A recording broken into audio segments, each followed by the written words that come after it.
afternoon. Can I first of all go through the usual thing?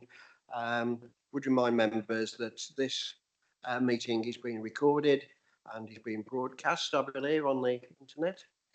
Be up there, yep. So by partaking in this meeting, you are consenting to all your information being and what you say being available to the public. It is a public meeting after all. Can I just clarify one thing, Mrs. Fowkes? Some of these meetings are recorded and do appear on YouTube. Is that a policy? Do all meetings appear on YouTube, or what is it? Yes, Chairman, good afternoon, members. We record all principal meetings of the council, so council ONS standards, audit, planning, etc. So all the main standing committees are recorded and they are then uploaded to the council's YouTube channel, so they're publicly available normally within a day or two of the meeting taking place. Thank you, Mrs. Fowkes. Right, we have the minutes of the last meeting that was held. Can we approve those minutes as being a true and accurate record? You sign those.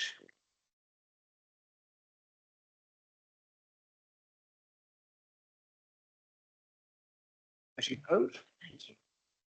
Right, are there any apologies, please? Yes, Chairman, we've had apologies from councillors Allen and Zalapsky and parish councillors Elder, Roberts, Dr Taylor and Tucker. Thank you. We are quorate. And are there any declarations of interest? No.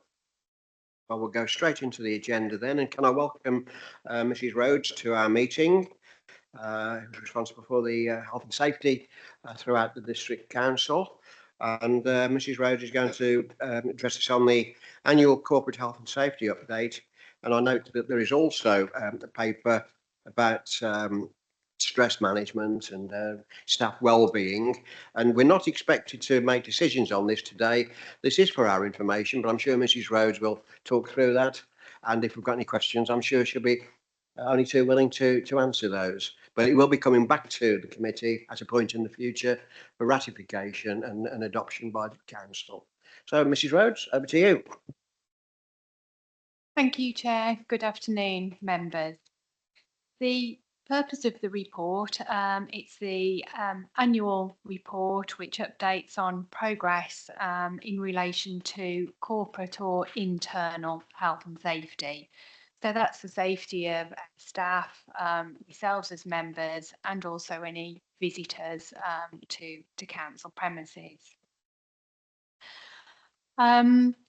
The internal health and safety is coordinated by myself through environmental health team, but that reports into a regular steering group which meets on a 6-weekly basis, and that tends to be attended by the managers of the higher risk areas and teams within the authority. And then subsequently that then reports into a strategic corporate health and safety group and then into this committee.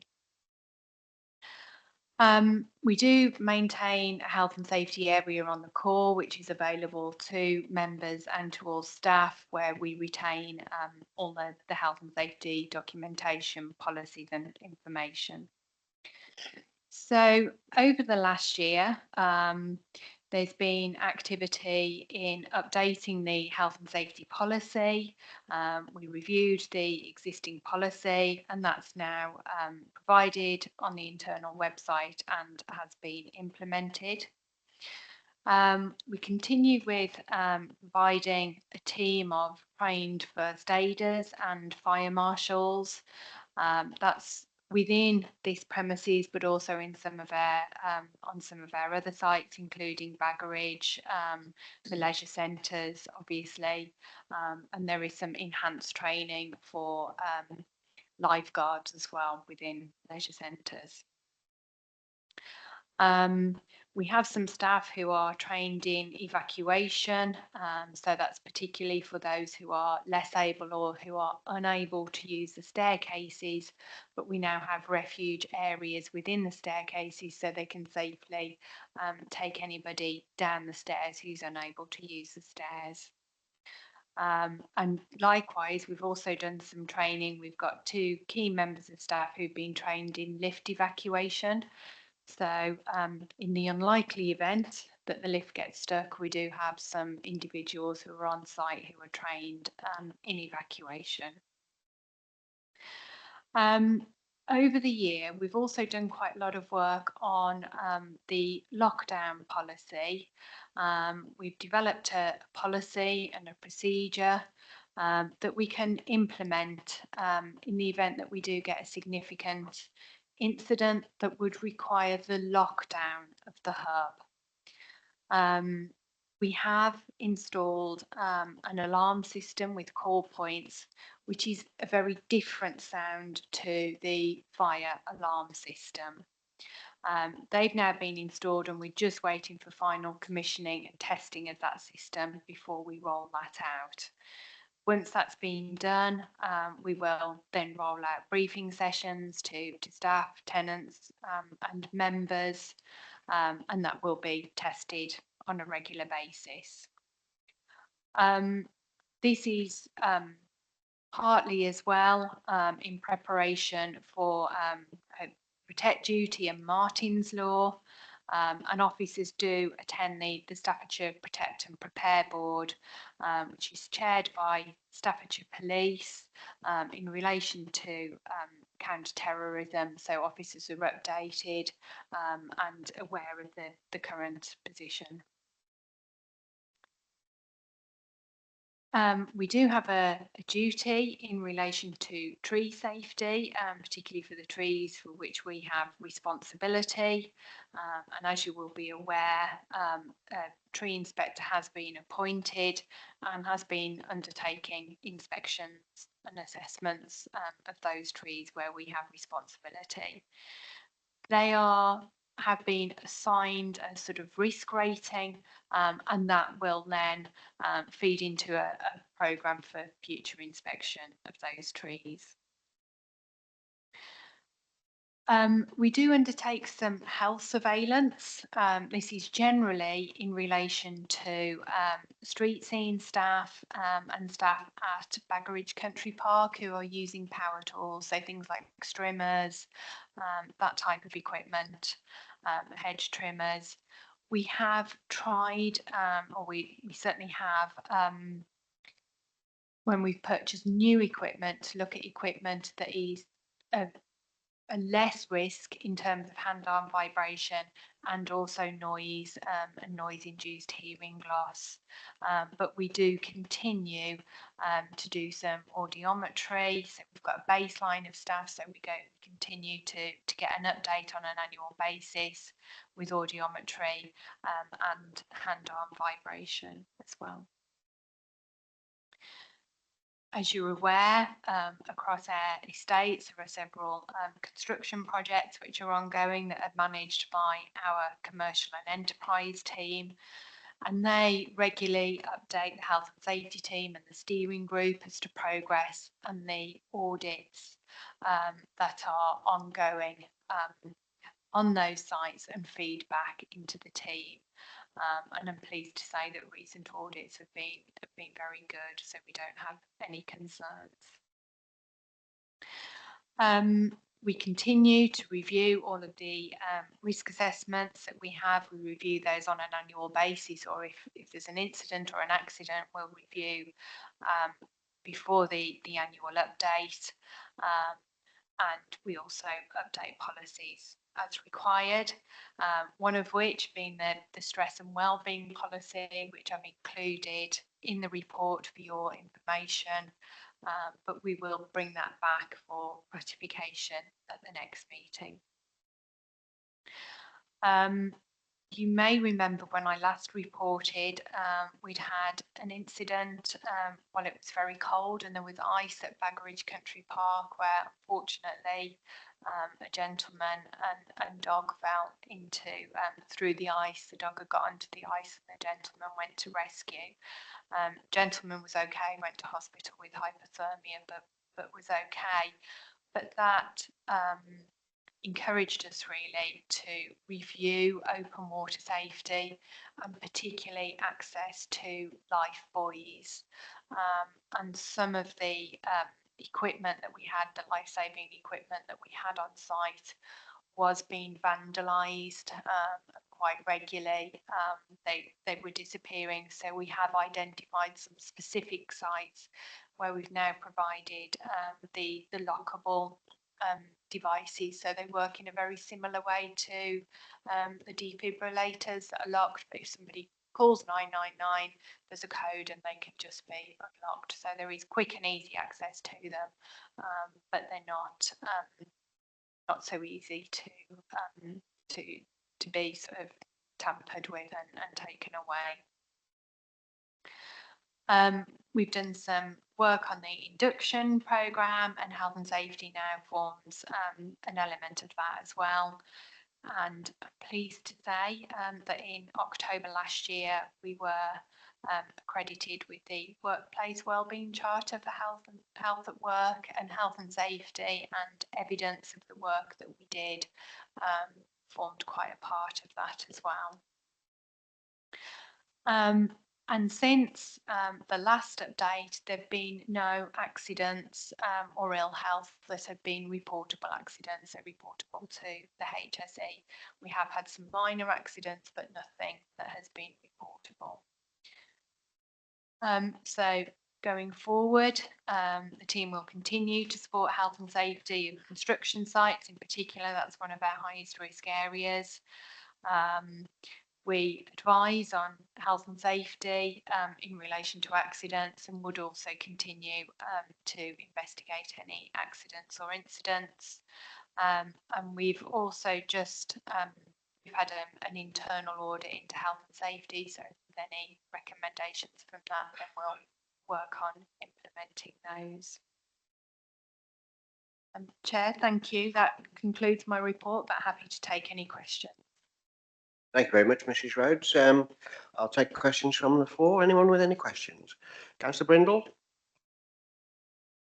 Thank you, Chairman. I was interested to hear that we've got people trained in lifting people to evac people. I've only ever been upstairs once since elected last May. And I haven't never noticed any evac chairs. Do we have evac chairs on site? So we've got plenty of evac chairs, and that manual handling and lifting is just additional. Thank you. It's quite a strange thing, actually, when you start to do it. It's a little bit of a leap of faith, but they do work really well, and yes, we do have them.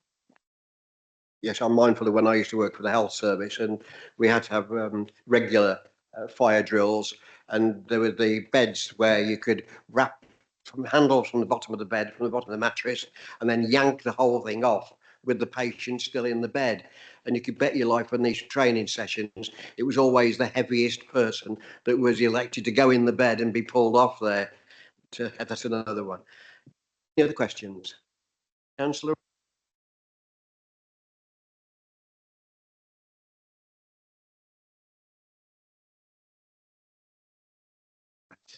Thank you, Mr. Chairman.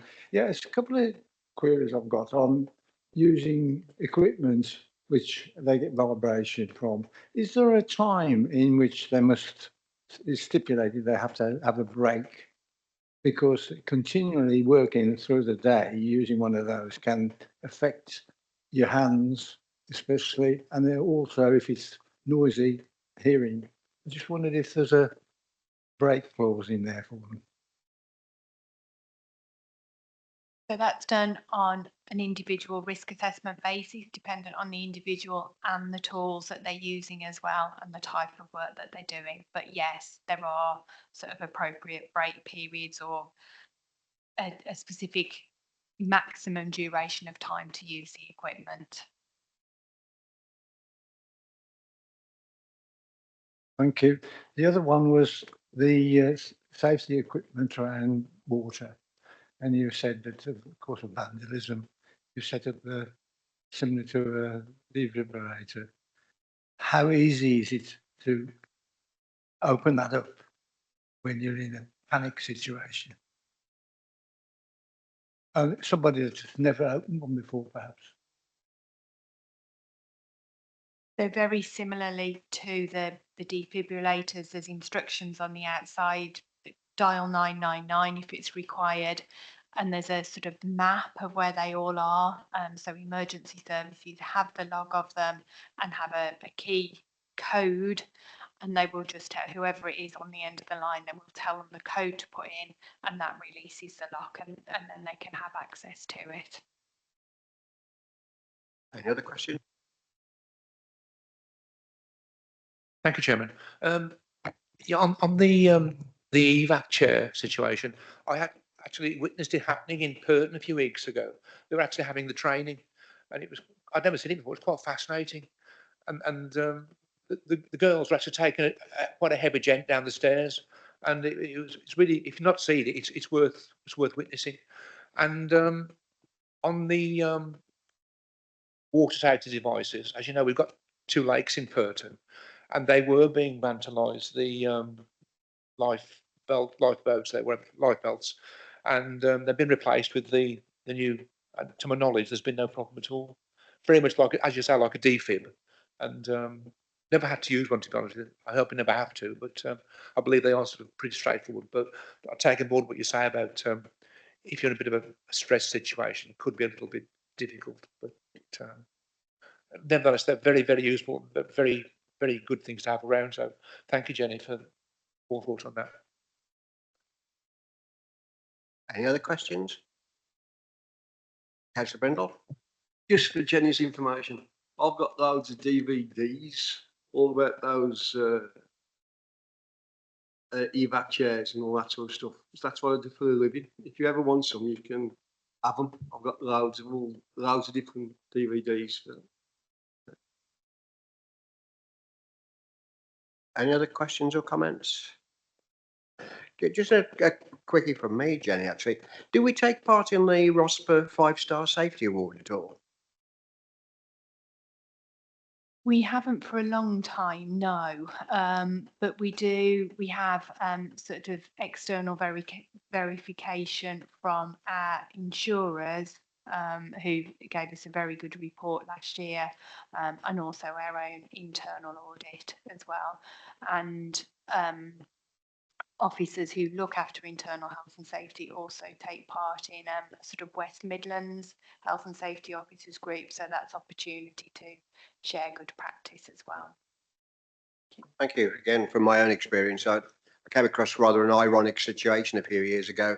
A chief executive that I was dealing with, his organisation had been awarded the 5-star award, and he'd been down to London to collect this. And unless you know what it is, it's sponsored by Wilkins and the people that make razor blades and surgical instruments, etc. And it is actually a sword. And he'd not been able to go to collect it from a year before. So it was 2 years running they'd actually won this award. And he said it was rather ironic. In the height of when we were in with terrorism and goodness knows what, everybody was supposed to be really aware about security. He said, I travelled all the way through London on the Underground, all the way back up on Western Coast Rail, etc., with 2 swords, and nobody challenged me at all. So thank you very much, Mrs. Rhodes, for your report this afternoon. If you wish to stay for the remainder of the meeting, you may. If you wish to go, you're quite welcome. So thank you very much. So we'll move on to item 5, the review of the conduct, complaints and work programme. Mrs. Oakes. Thank you, Chairman. So briefly, members, and as seems to be the norm at the moment, the report before you is already out of date because it sets the work programme, but we've already amended it for today's meeting. So just going through the main points in the report, just to confirm there are currently no code of conduct complaints active at assessment stage with the authority. That's both at district and parish level. As members will be aware from the papers, there is a decision from the local government ombudsman included in your papers. I think probably most members are aware of this previously. So this was a matter regarding a disabled facilities grant application. This was there was unfortunate delays experienced in having the works done to the recipient's property. That was when we had our DFG service provided by an external contractor, as members will be aware. Partly as a result of some of those issues, the decision was taken to, in effect, bring it back in-house and operate it as a shared service with Stafford Borough Council, which is what we do now. Pleased to report that since it's come back in-house, there has been a marked improvement in service provision. And I think Michelle Kettles is due to come to overview and scrutiny at the end of July to update members on that more fully, as well, to give members reassurance on that service provision.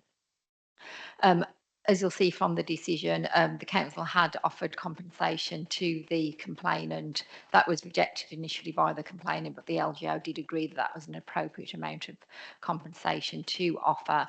That has been paid now to the complainant, and the minor snagging works to complete the works are we're awaiting a quote from the complainant in order to take that forward, but that is being closely monitored and will be closed off as soon as possible.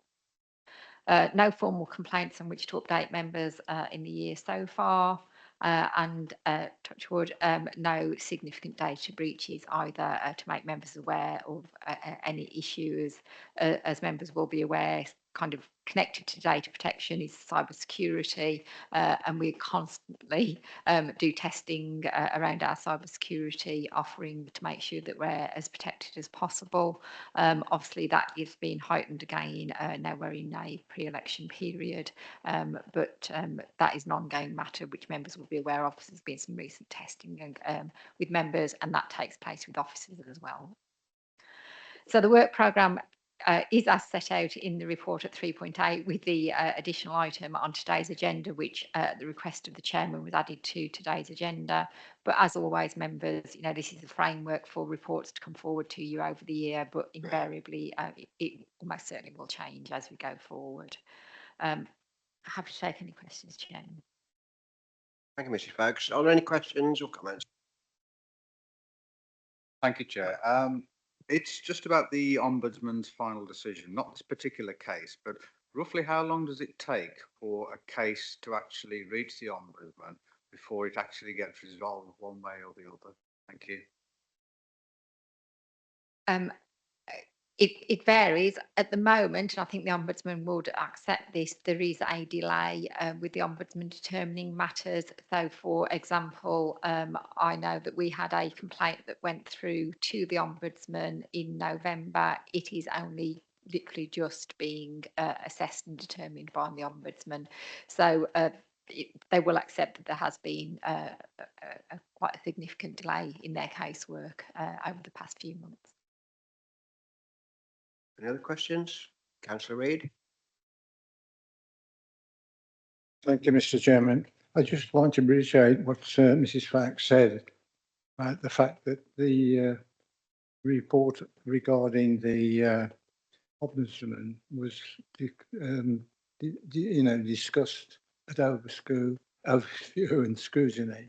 And I think Mrs. Harper gave a detailed account of the circumstances and also the improvement that's been made or reported back into house with the partnership with Stafford Borough. Thank you, Councillor Reid. Any more questions? No? Well, thank you very much, Mrs. Foulkes, for that update. And we'll move on to the additional item. I did ask for this item to be put on the agenda. As you may recall, at previous meetings at the appropriate times, we have reviewed, or officers have reviewed and reported back to us about the conduct of elections or the planning for elections and any issues that have arisen and what we have done as a council to ensure that any snags that we've encountered have been ironed out and the next elections will run smoothly. It came to me when the election was announced, the general election, that we will now have the biggest election that we have handled here in South Staffordshire on that particular day. We will have two constituencies to organise the ballot for and the count, and I believe the count will take place here at the hub. And so it's going to be the biggest one that we've handled. I mean, I think the biggest one that I've been to previously was at Hounsdale School in Wombourne when Sir Gavin Williamson was first elected. And I think that was pretty big. So I'm envisaging what's going to be involved here with two constituencies to deal with. The reason I asked for this to come on here, we're taking on board two parts of constituencies previously were organised by other authorities, and we don't know. I'm sure our officers are going into this if they haven't already gone into it.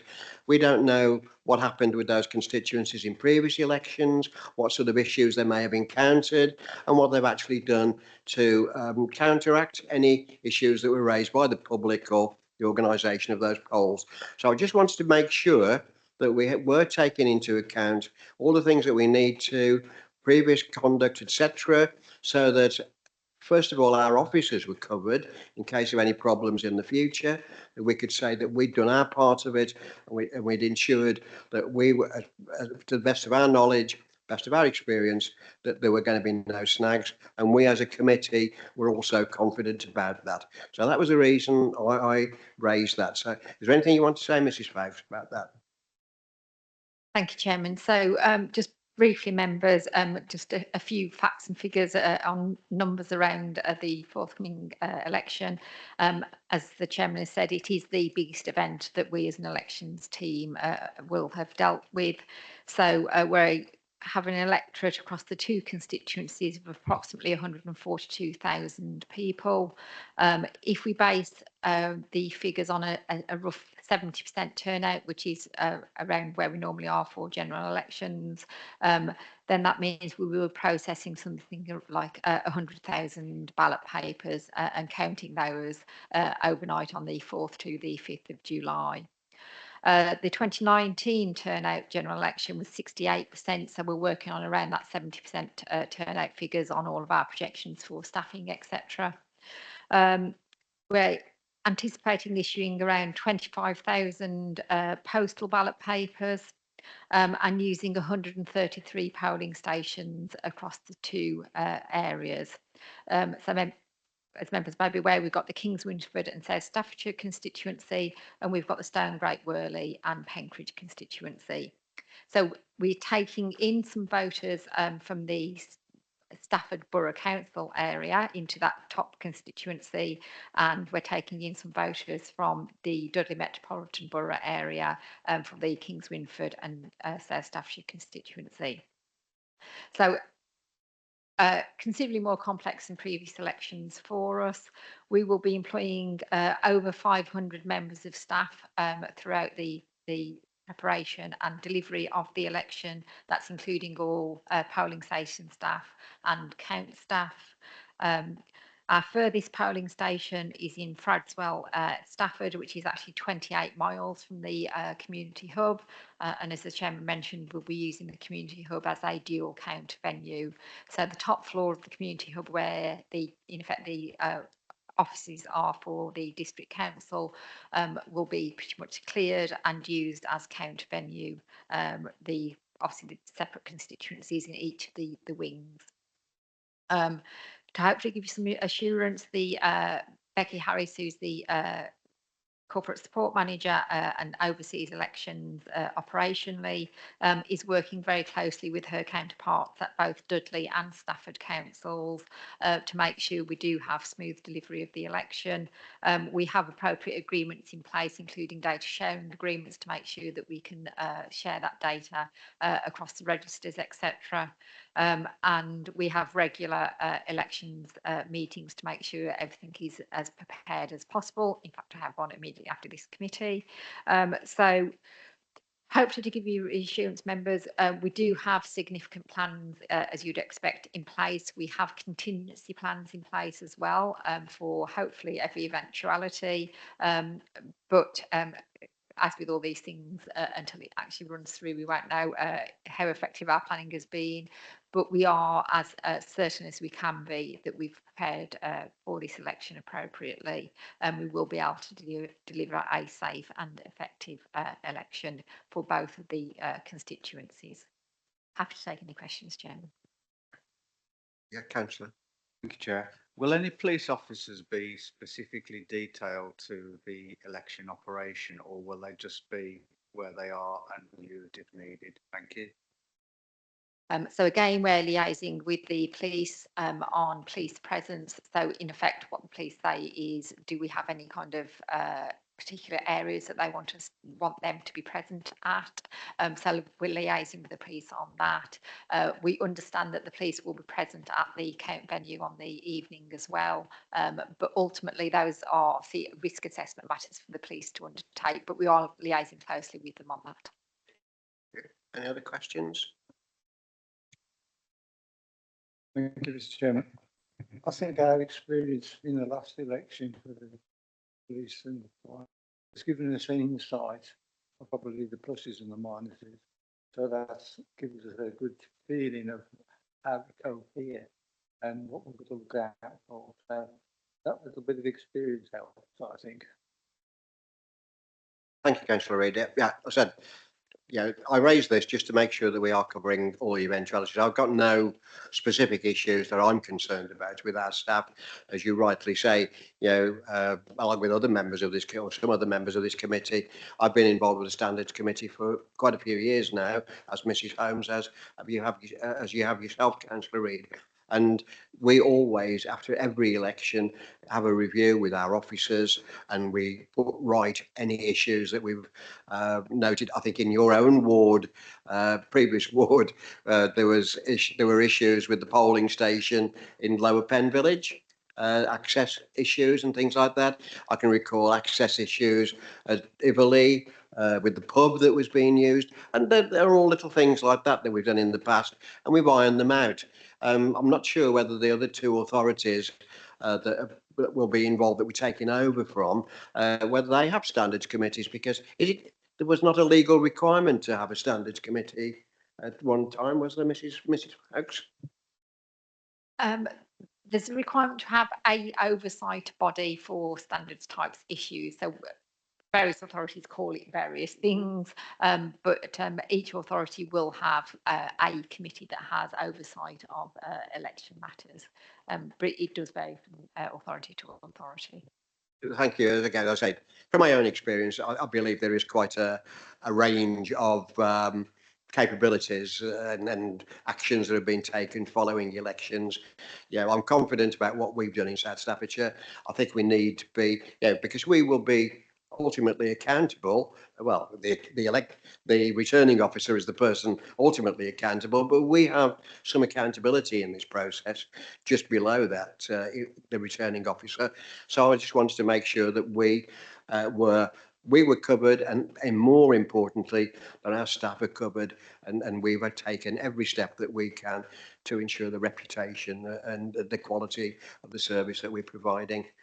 So if there's any other questions or comments, be happy to take them. Councillor Reid. Thank you. In our staff, we've got experienced people that have been involved with elections over many years, and thankfully they're back with us. Any other comments or questions? No? Well, in that case, I'll say what I say at the end of every meeting. Thank you very much for your attendance and contribution today. If there are any issues that you believe we could add to our work programme for the remainder of the council year, please either approach myself or Mrs. Fowkes, and we'll be only too pleased to consider those and add them into our work programme. So thank you all very much again for this afternoon, and we are finishing at a reasonable time, so you can enjoy some sunshine. Thank you.